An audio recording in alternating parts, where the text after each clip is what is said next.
क्या आपके दाँतों में जगह बन गई है या आपने अभी-अभी अपने दाँत निकलवाए हैं और आपको खाना खाने में दिक्कत हो रही है और आपको किसी डॉक्टर ने सजेस्ट किया डेंटल इम्प्लांट लगवा लो?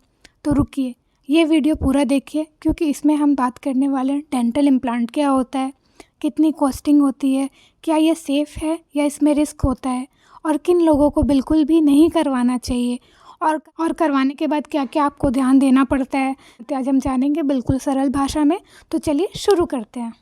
हर रोज़ मेरे पास ऐसे पेशेंट आते हैं जो बिल्कुल परेशान होते हैं क्योंकि उन्होंने गलत चॉइस की है टूथ रिप्लेसमेंट की। कोई अपनी पूरी सेविंग्स बर्बाद कर देता है ट्रीटमेंट में जो फ़ेल हो जाते हैं बाद में जाके। कोई डेंचर से परेशान है जो उन्हें बिल्कुल पसंद नहीं, और बहुत लोग चुपचाप सफ़र कर रहे हैं क्योंकि उन्हें लगता है डेंटल इम्प्लांट बहुत एक्सपेंसिव या रिस्की है। अगर आपके दाँत मिसिंग है या आप दाँत खो रहे हैं तो ये वीडियो लिटरली आपकी ज़िंदगी बदल सकती है। सब्सक्राइब बटन और बेल आइकन ज़रूर दबाइए क्योंकि आज हम डिटेल में जानेंगे ये सब बातें। सबसे पहले बात करते हैं डेंटल इम्प्लांट होता क्या है।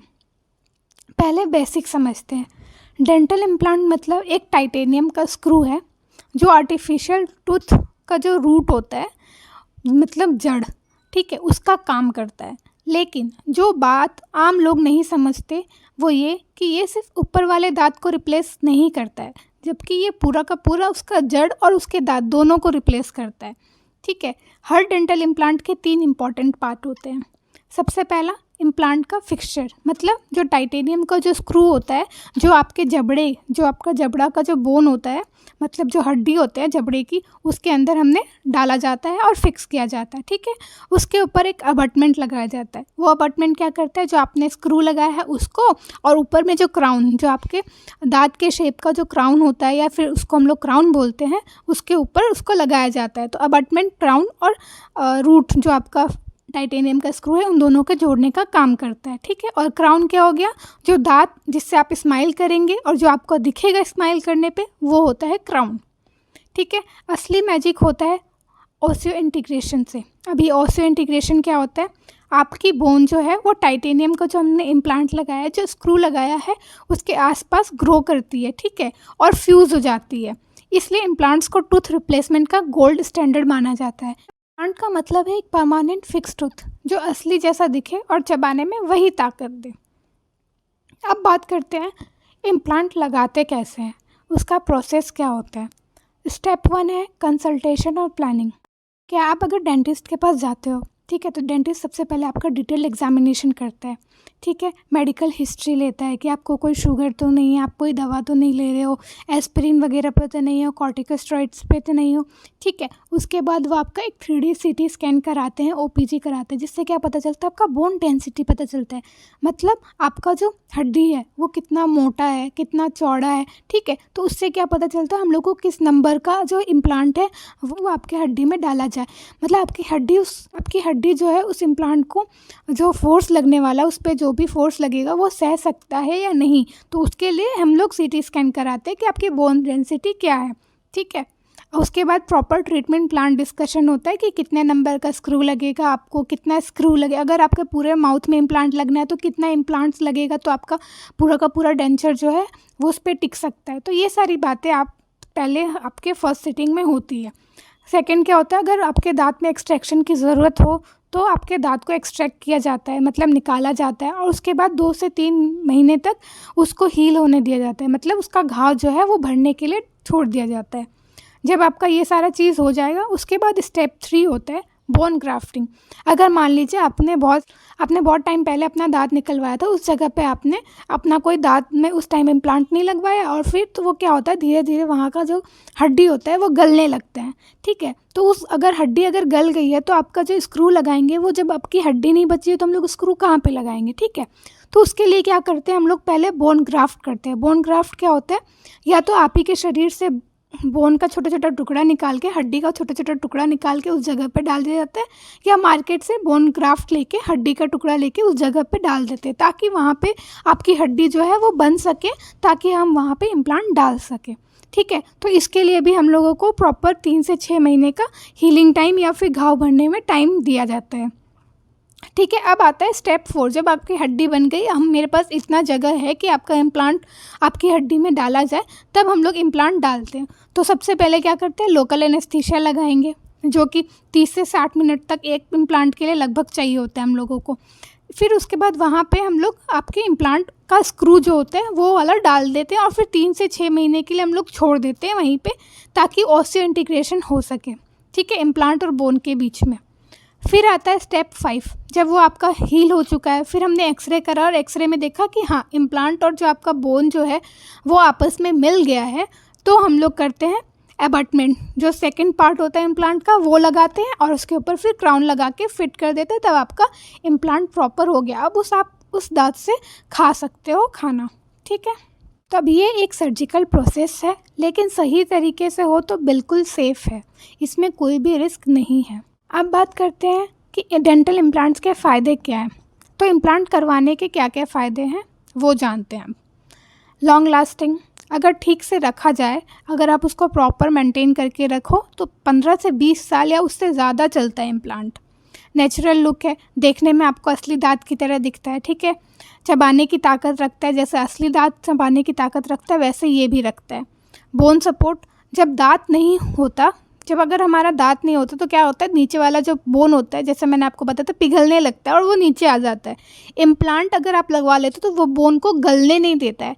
ठीक है, अगर गलता भी है तो उतने तेज़ी से नहीं गलता जितने तेज़ी से वो, अगर आपने इम्प्लांट नहीं लगवाया तो वो गल जाएगा। ठीक है, कोई रिमूवेबल चीज़ नहीं है, ऐसा नहीं है कि आपको निकालना है, खोल के पहनना है। ठीक है, रोज़ जैसे डेंचर पहनते हैं, लगाते हैं, वैसा वाला नहीं है, वो आपका फिक्स्ड हो जाएगा, इसमें आपको कुछ भी नहीं करना। ठीक है, मतलब ये एक बार का इन्वेस्टमेंट है, लेकिन फ़ायदा लंबे समय तक रहता है। डेंटल इम्प्लांट करवाने का सही समय क्या होता है? इम्प्लांट जितना जल्दी किया जाए उतना अच्छा। ज़्यादा देर करने से जो हमारा जो हड्डी होता है वो घुलने लगता है, और फ्यूचर में अगर आप चाहो तो इम्प्लांट लगाना मुश्किल हो जाता है, और अगर लगता भी है तो वो बहुत महंगा हो सकता है। तो वो टाइम जिसमें आपको इम्प्लांट कराना चाहिए, सबसे पहले दांत निकलने के 1 से 3 महीने के अंदर आपको इम्प्लांट अपना लगवा लेना चाहिए। आज अगर आपने दांत निकलवाया तो 3 महीने बाद जब वो पूरा हील हो जाए, मतलब पूरा जब घाव भर जाए, तो आप इम्प्लांट लगवा लो। दूसरा सिचुएशन, अगर आपका दांत एक्सीडेंट हुआ कहीं पे, या फिर किसी भी चोट लगने की वजह से दांत टूट जाता है, तो उस केस में हम जो है इम्प्लांट लगवाना बेस्ट होता है। तीसरा, कोई पुराना डेंचर पहन रहे हैं, वो बहुत लूज़ हो गया, तो अब आप जब डेंचर पहनते हो तो क्या होता है, वो जो हड्डी होता है उस पर वो प्रेशर पड़ता है, तो उसकी वजह से नीचे की हड्डी गलने लगती है। जब वो हड्डी नीचे की गल जाती है तो आपका डेंचर उस पर रिटेन नहीं हो पाता, मतलब वो बार बार गिरता है डेंचर पहनने पे। के लिए भी इम्प्लांट करवाया जा सकता है। इम्प्लांट लगाने के बाद फिर डेंचर पहने, तो उससे क्या होता है, डेंचर फिक्स्ड हो जाता है, वो गिरता नहीं है। ठीक है, चौथा नंबर, अगर आप ब्रिज से परेशान हैं या हेल्दी दांत जो है उसको नहीं कटवाना चाहते। अब ब्रिज में क्या होता है कि आपके जो बगल वाले जो तो दांत होते हैं उसको काट के फिर उसके ऊपर भी कैप लगाया जाता है। ठीक है, तो अगर आप अपना असली दांत को बचाना चाहते हैं तो इम्प्लांट बेस्ट चॉइस है, क्योंकि इसमें आपके कोई जो असली दांत है उसमें कुछ काटना तो है नहीं, जैसे हम लोग ब्रिज वगैरह में करते हैं, तो ये इसलिए इम्प्लांट बेटर है। 5वां नंबर हम बात करें कॉस्मेटिक इम्प्रूवमेंट के लिए, अगर सामने का दांत टूट गया है और आपको नेचुरल स्माइल चाहिए, अगर आगे का दांत टूटता है तो आपको इसमें होता है ना कि आगे से दिखे नहीं कि मैंने दांत नकली लगवाया है, तो इम्प्लांट उसके लिए सबसे अच्छा सॉल्यूशन है। लेकिन ध्यान रखें, ये तभी करवाए जब आपका हड्डी और आपका हेल्थ सपोर्ट करता है, आपको कोई ऐसा मेजर इशू ना हो कि आपको इम्प्लांट करवाने पे दिक्कत हो जाए, तो इस चीज़ का आपको ध्यान रखना है। अब जब आप जान गए हैं कि इम्प्लांट कब करवाना चाहिए, तो आइए बात करते हैं किन लोगों को इम्प्लांट नहीं करवाना चाहिए और इसके रिस्क क्या हो सकते हैं। अब बात करते हैं किन लोगों को इम्प्लांट नहीं करवाना चाहिए। ठीक है, हर किसी को इम्प्लांट नहीं करवाना चाहिए, कुछ कंडीशन में ये रिस्की भी होता है, जैसे अनकंट्रोल्ड डायबिटीज़ है किसी पेशेंट को, शुगर की बीमारी है और वो अनकंट्रोल्ड है। ठीक है, चेन स्मोकर्स जो बहुत ज़्यादा स्मोकिंग करते हैं, उनमें क्या होता है, हीलिंग जो होता है, जो घाव भरने की प्रक्रिया होती है वो स्लो होती है, तो इस वजह से उनमें भी कराने में रिस्क है। जिनका लो बोन डेंसिटी, अगर आपने सीटी स्कैन कराया उसमें आ रहा है आपका जो आपकी हड्डी की जो डेंसिटी है वो अगर कम है तो आपको नहीं कराना चाहिए। लोग जो प्रॉपर क्लीनिंग नहीं कर सकते, जो प्रॉपर ब्रशिंग नहीं करते तो उनको भी नहीं कराना चाहिए। जिनके पास टाइम या पेशेंस नहीं है हीलिंग, मतलब अगर ऐसा नहीं है कि आप आज गए डेंटिस्ट के पास और बोले कि मुझे आज ही इम्प्लांट करके रख दो और उसके वो कभी गए नहीं उस डेंटिस्ट के पास, तो ऐसा नहीं होता। आपको इसमें प्रॉपर टाइम देना पड़ता है अपना, तभी आपको कराना चाहिए। प्रेग्नेंट कोई वुमेन है तो आप जब तक प्रेगनेंसी ख़त्म नहीं होती तब तक आप इम्प्लांट ना कराएं, ठीक है। रेडिएशन थेरेपी, अगर कोई का पेशेंट है उनका रेडिएशन थेरेपी चल रहा है तो उसमें क्या होता है, आपका जो बोन का जो घाव भरने का कैपेसिटी होता है वो स्लो हो जाता है। तो इस वजह से कहा जाता है रेडिएशन थेरेपी अगर चल रहा है किसी पेशेंट का तो वो भी इम्प्लांट ना कराए। तो इन सब केसेस में क्या होता है, पहले अपने कंडीशन को ठीक करें, उस स्टेबल हो जाने के बाद ही अपना इम्प्लांट कराएं। अब जानते हैं डेंटल इम्प्लांट कितने साल तक चलता है। ये बहुत से लोगों का क्वेश्चन होता है कि डेंटल इम्प्लांट हमने करा तो लिया, क्या 10-15 साल बाद फिर से हम लोगों को कराना पड़ेगा। अगर आप इम्प्लांट अच्छे से मेंटेन करें तो ये 10 से 25 साल या उससे ज़्यादा चल सकता है। कुछ पेशेंट के इम्प्लांट लाइफ लॉन्ग यानी 30+ ईयर भी चले हैं, लेकिन इसकी सक्सेस जो है वो डिपेंड करता है कि आप इसकी देखभाल कैसे करते हैं, ठीक है। अगर आपने प्रॉपर ओरल हाइजीन मेंटेन किया, मतलब ब्रश किया, फ्लॉस किया प्रॉपरली जैसा आपको डेंटिस्ट ने बताया है, लंबे समय तक चलेगा। रेगुलर चेकअप कराते रहना, हर 6 महीने में आपको जाके डेंटिस्ट के पास दिखाना है कि मेरा इम्प्लांट हिल तो नहीं रहा है, मेरे इम्प्लांट में इन्फेक्शन तो नहीं हो रहा है, ठीक है। स्मोकिंग से दूर है, अगर आपने इम्प्लांट कराया तो कोशिश कीजिए आपको स्मोकिंग नहीं करना है। अगर आपको किटकिटाने की आदत है, ठीक है, तो आप एक माउथ गार्ड बनवा लें ताकि उस पर बार बार इतना प्रेशर ना पड़े कि इम्प्लांट हिलने लगे। ओवरऑल हेल्थ का ध्यान रखना पड़ता है, डायबिटीज़, बीपी, ये सबको कंट्रोल में रखना पड़ता है क्योंकि इन्फेक्शन के चांसेस ज़्यादा हो जाते हैं इम्प्लांट के केस में। अब है इम्प्लांट लगवाने के बाद कौन कौन सी सावधानी रखनी चाहिए। इमीडिएटली आफ्टर सर्जरी बात करें तो पहले 24 घंटों तक गर्म खाना, हार्ड कुछ भी चना वगैरह उस साइड से नहीं चबाना चाहिए, ज़्यादा बोलना भी अवॉइड करना चाहिए, ठीक है।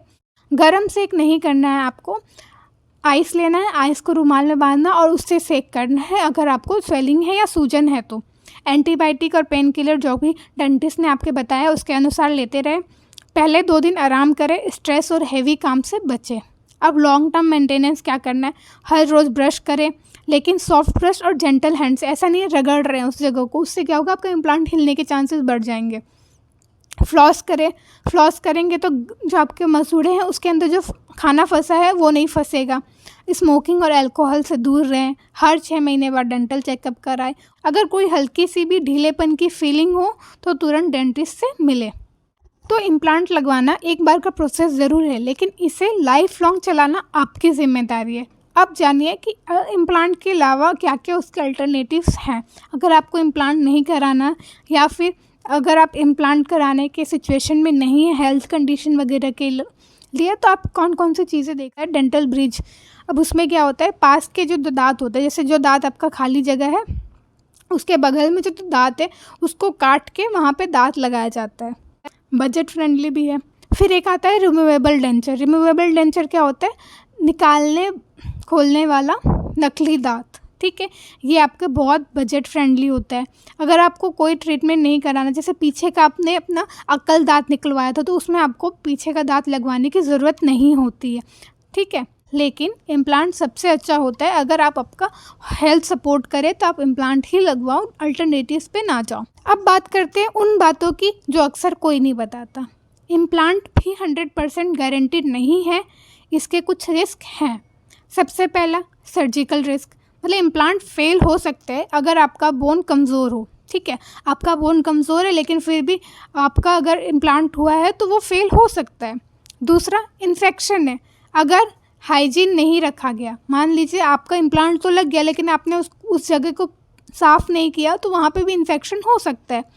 तीसरा कॉस्टली है, ऑब्वियसली हर इम्प्लांट 25,000 से 60,000 या उससे भी ज़्यादा होता है एक इम्प्लांट का। टाइम टेकिंग प्रोसीजर है, एक दिन में पूरा नहीं होता, हीलिंग टाइम चाहिए, घाव भरने के लिए टाइम चाहिए होता है। 5 नर्व इंजरी होने के चांसेस बहुत कम है, लेकिन अगर नीचे वाले में, अगर आपने नीचे वाले जबड़े में जो है बहुत आपकी हड्डी गल चुकी है तो नर्व इंजरी के चांसेस भी बढ़ जाते हैं। इसलिए कहा जाता है कि जैसे ही आपने दांत निकलवाया तभी आपको इम्प्लांट करा लेना चाहिए। तो दोस्तों, डेंटल इम्प्लांट एक बढ़िया तरीका है, खोए हुए दांत को परमानेंट तरीके से वापस पाने का। लेकिन हर किसी के लिए नहीं।